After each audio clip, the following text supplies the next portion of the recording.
Okay, I'm back. I'm sorry you guys are kind of in a not great spot, but of course, Morton salt, when you first open it, it's always a pain in the butt. I'm trying not to break a nail. But I'm going to show you. I got quite a few, or a little bit of tomatoes in here. What you're going to do is and I'm going to have to angle you guys. Just put a little salt. You don't need to put a whole lot of salt because you're going to, as you add tomatoes in this, you're going to put more, salt on the tomatoes. And after you've cut all of your tomatoes, and you have them all in these funnels, what you're going to do is you're going to let them sit for about half an hour to 45 minutes, where you're not going to really do much with them. You're just going to let them sit and drain, because 9 out of 10 times when people try to do homemade canning tomatoes, what they forget to remember is that tomatoes are predominantly water. They're a water fruit. And yes, I did say a fruit. Yes, tomatoes are a fruit because they grow on vines. They're not classified as a vegetable. But allowing the tomatoes to drain properly will mean that your tomato sauce at the end doesn't have a lot of water in it. And you're not going to add any water to your pot. And forgive me, I have one of my hairs is being very stubborn. There we go. If you have long hair like me, you want to clip it up or put it in a ponytail. You want to get it away from what you're doing, because you don't want that in your thing. Now, if you have a tomato that has, I'm going to bring you in, has a line like this, you're going to also want to cut that out. You're not going to want that in your sauce. And usually they cut relatively easy.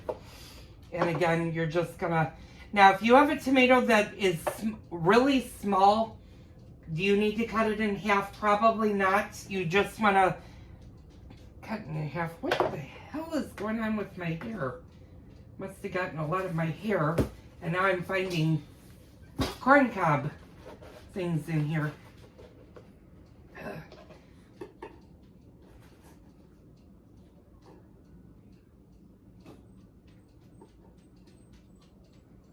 Okay, there we go. So if you find that there's not much of a stem, you don't really need to cut that out. Just cut your tomatoes in half like that. And then just continue on like you normally would. So I'm going to stop the video. I'm going to do all of these, and I'll be back when those are done. Okay, y'all, I'm back. You can see I still have not finished the tomatoes. I've got two more sticks to do. But I wanted to show you in here, as I've been cutting them and salting them, that's all the water that the tomatoes so far are dropping. And you want your tomatoes, and these are the ones that I've done so far, you want your tomatoes to do that. Because the more liquid your tomatoes have, when you go to cook them down, the longer it's going to take. And like I said, this is not for the faint of heart. This takes about 6 total hours. It takes about initially 2 hours to cook them. Then you're going to process them, and then you're going to process them again for an hour, hour and a half. So when you add all that time, we're not talking about cleaning, cutting, and quartering them. You're talking at least 6-7 hours. So I'm going to finish all the remaining tomatoes. I'll be back and show you what we're going to do next. If you have fresh garden basil, what I suggest you do is this time wash it. And I should have probably washed the other ones, but they were clean. There was nothing on it. I did go through them. But you want to make sure that they are really, really dry, because I'll show you later on in the series what you're going to do with those. So stay tuned for that. I'm going to finish the tomatoes.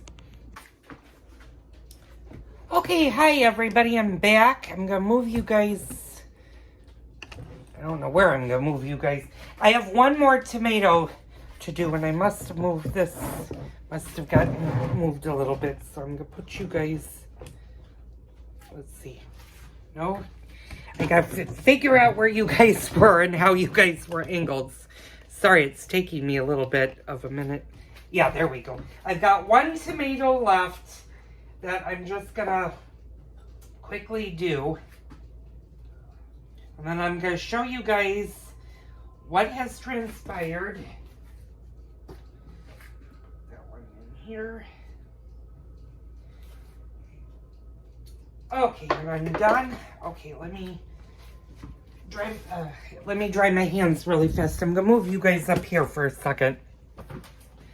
Okay, it's 2:06, so I started this about 12:15, and I'm finally done. So all of my tomatoes, my sliced tomatoes are here, here, and here.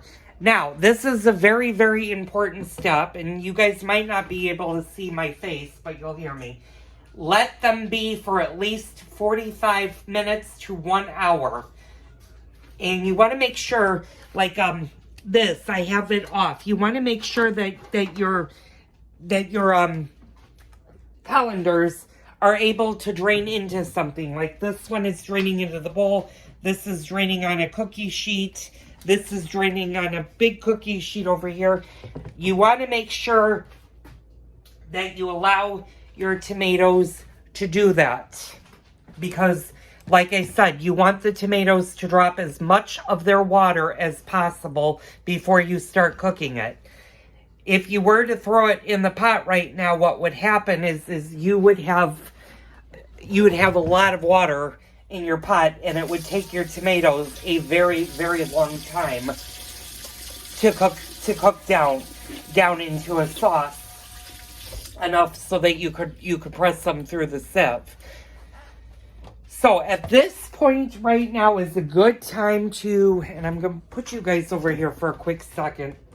Like I said, you may not see me, but you'll hear my mouth. Is a good time to clean up your kitchen.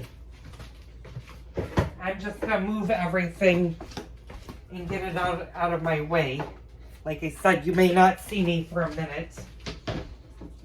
And my husband has been good. He's been helping with this part of the thing. And it helps if you do have help, because you're definitely going to need it. Now I'm going to switch you guys to the table. And I'm just throwing out the bad parts of the tomato. It was supposed to be raining, although now I can see it's raining a little bit here. We've been fortunate enough to where we're not getting a lot of the big rain. Most of the big heavy rain has stayed a little bit north of me, but it's drizzling. It's not really pouring. So once you have all of this stuff done, and you kind of want to keep it, you don't want to put all of your tomatoes in one basket. I know the saying is don't put all your eggs in one basket, but this is for the tomatoes. And you want to kind of keep a track of which ones you did first. Like, I know this great big sheet, and you guys can't really see that. I'll angle you guys. This sheet right here was the first one I did, followed by this one, and this was the last one. And you're going to want to keep that kind of in your mind, because the next step is very important. And then, of course, make sure you put enough salt on your tomatoes. As a matter of fact, I did that. Now I'm going to have to use my hands. So give me a second. I'm just taking the tomatoes and sort of throwing them all over the place. But you kind of want to just move your tomatoes around when you put the salt on, so that all of the tomatoes, that's what actually helps your tomatoes drain, is the salt. So you don't have to put cups and cups and cups of salt on your tomatoes, but put enough salt on the tomatoes so that they do get really liquefied. Because like I said, you want them to drop all of their water. The more water they drop, the better your sauce is going to end up turning.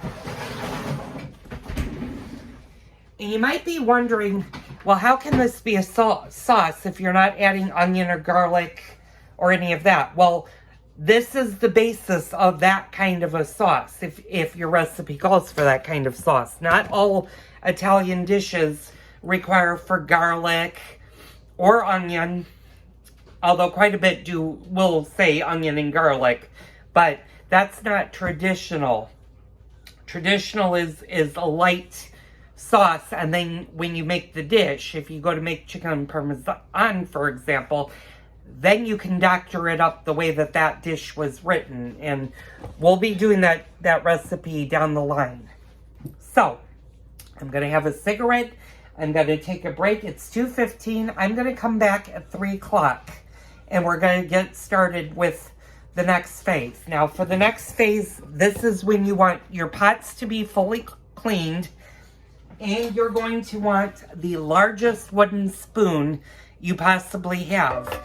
Now, I have seen on YouTube videos, some of the old Italian grandmothers, they use a broom handle or something similar that's thick to stir the amount of tomatoes. And this does do a lot of tomatoes. This was a full half bushel and it did 3. So you can imagine what a full bushel would do. And I think last year when I did the half bushel, and I actually have 2 of those industrial drip trays. I call it drip trays. They're actually steaming baskets. But I have 2 of those, and both of those were used for the sauce. So when I come back at 3 o'clock, I'll show you the next step, and we'll get cracking with this. So I'll be back later. Okay, hi all, I'm back. Welcome back to my kitchen.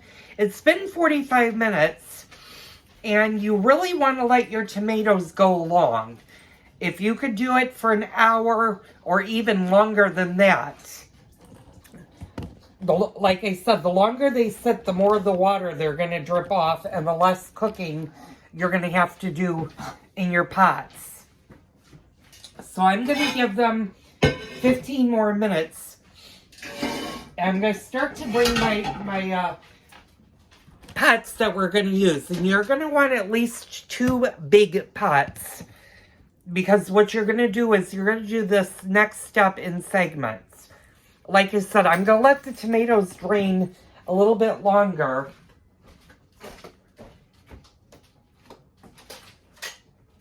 And they're dropping a lot of water.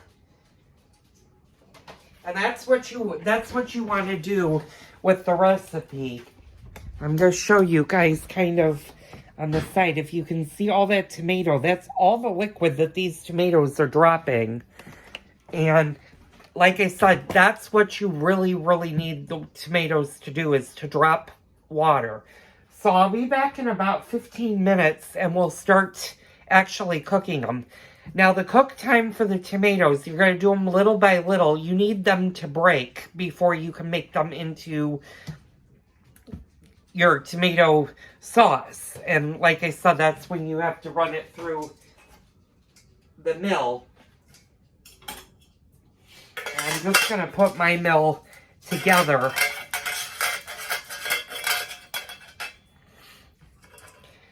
So, I'm going to stop the video, I'm going to get set up, I'll be back in 15 minutes and I'll show you what we're going to do. Okay, and I'm back for a couple of seconds. I just washed my bands, and you want to wash your bands with hot soap and water. You don't really need to sterilize the bands because, like I said, they don't come in contact with any part of the jar that would require them to be sterilized. But you do want to sterilize the jars and the lids. And I have those just chilling in there. We'll get to that step later. Right now, we're going to focus on the tomatoes. And I did want to address if somebody had a question, and I had thought about this for probably a couple of days ago when I was doing the peeled tomatoes. And that is, would one give this as a gift? Well, you can. I personally, I'll give my jams and jellies away for gifts. I don't do my peeled tomatoes or my tomato sauce because those are things that I use throughout the winter. And actually, if I'm making like a lasagna, that I would rather share with somebody than giving them my sauce. Now, if somebody asks me nicely to teach them how to make the sauce, that's a totally different ball game, and I usually will do that. And pardon me, I have a fly on my phone, so I'm smacking them off the phone, and I think it's because my hands were full of tomato sauce. So, do I give these out as gifts? The answer is no, I don't. I hoard these for myself because, like I said, I use these throughout the year. So, what happens if you don't have the full hour to let your tomatoes drain? Well, they're going to end up cooking a lot longer.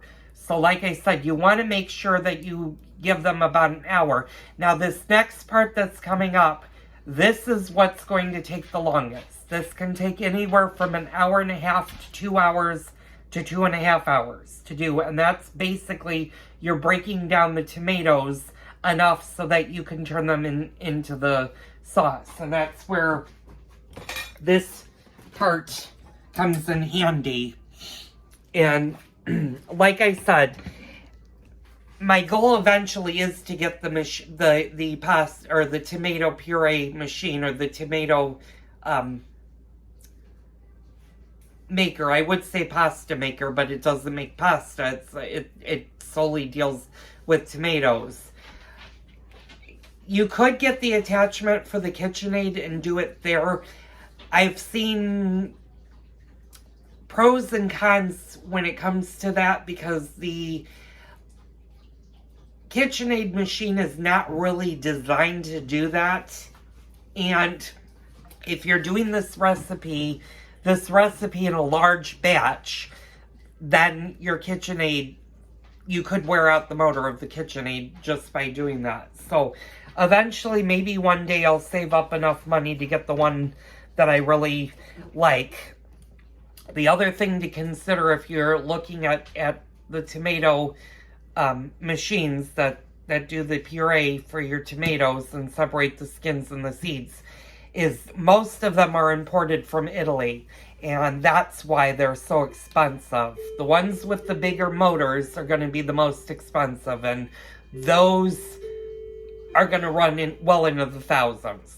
Those can go as high as $10,000 for a really, really, really good machine. The other thing you have to think about when having a pasta machine like that is where are you going to put it? Because it takes up a lot of room, and you need to make sure that when you're doing it, sometimes you have to put your pots on the floor to do that. So if you have, like, if you live in a high traffic area, and I have a lot of dogs, that might be a problem. That's another reason why I don't own one right now. So, anyway, in a few minutes, we're going to get started with tomatoes. I'll be back in a couple of minutes, and I'll show you what we're going to do.